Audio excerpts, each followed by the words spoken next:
সুনামগঞ্জ ৪ ও ৫ আসনের জাতীয় পার্টির ২ জন প্রার্থীর মনোনয়নপত্র জমা। সুনামগঞ্জ থেকে কুলেন্দু শেখর দাসের পাঠানো তথ্য ও ভিডিওটিতে দেখুন বিস্তারিত। আসন্ন জাতীয় সংসদ নির্বাচনে অংশ নিতে সুনামগঞ্জ ৪ সদর ও বিশ্বম্বরপুর এবং সুনামগঞ্জ ৫ ছাতক ও দয়াবাজার আসনে দলীয় ও সহযোগী সংগঠনের বিপুল সংখ্যক নেতাকর্মীদের সাথে নিয়ে মনোনয়নপত্র জমা দিয়েছেন জাতীয় পার্টির মনোনীত ২ জন প্রার্থী। আজ রবিবার দুপুরে সুনামগঞ্জের জেলা প্রশাসক ও রিটার্নিং কর্মকর্তা ডক্টর মোহাম্মদ ইলিয়াস মিয়ার নিকট তারা এই মনোনয়নপত্র জমা করেন।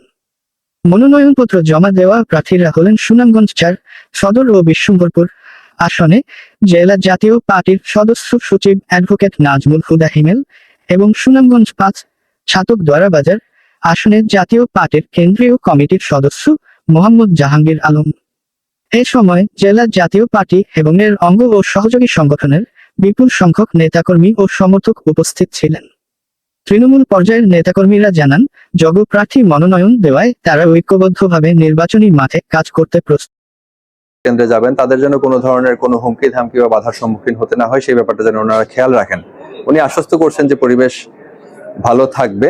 আশা করি এই মুহূর্তে আমরা যে সুর পাচ্ছি চতুর্দিক থেকে জাতীয় পার্টির প্রার্থীর বিষয়ে, জাতীয় পার্টি যিনি প্রার্থী হয়েছেন ইতিমধ্যেই আমাদের সকলের প্রিয় নেতা, যিনি ইতিমধ্যেই এই সুনামগঞ্জের আদালত পাড়ায় জোয়ার সৃষ্টি করেছেন এবং সাধারণ তরুণদের মধ্যে যিনি জোয়ার সৃষ্টি করেছেন, অ্যাডভোকেট নাজমুল হুদা হিমেল।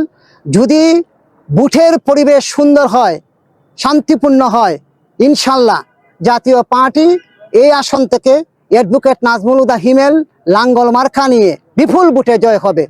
সুনামগঞ্জ সদর ৪ আসনটি জাতীয় পার্টির একটা উর্বর শক্তি। যুগ যুগ ধরেই জাতীয় পার্টির এই আসনে এমপি আমরা পেয়েছি। এবারও যদি নির্বাচন সুষ্ঠু হয়, আমরা আশাবাদী যে আমাদের অ্যাডভোকেট নাজমুল হুদা হিমেল সুনামগঞ্জ ৪-এ আমরা লাঙ্গল প্রতীক উপহার দিতে পারবো। সুনামগঞ্জ ৪ ও বিশ্বম্বরপুর উপজেলা নিয়ে যে আসনটি, সুনামগঞ্জ ৪ আসনের জাতীয় পার্টির মনোনীত প্রার্থী অ্যাডভোকেট নাজমুল হুদা হিমেলের মনোনয়ন দাখিল করেছি। আমরা আশাবাদী যে আমরা সুনামগঞ্জ এই ২ আসনে একটা উর্বর মাটি আছে এবং আমাদের এখানে একটা ভোট ব্যাংক আছে। সঠিকভাবে যদি নির্বাচন হয় তাহলে অবশ্যই আমরা এই ২ আসনে পাস করার আশাবাদী আমরা।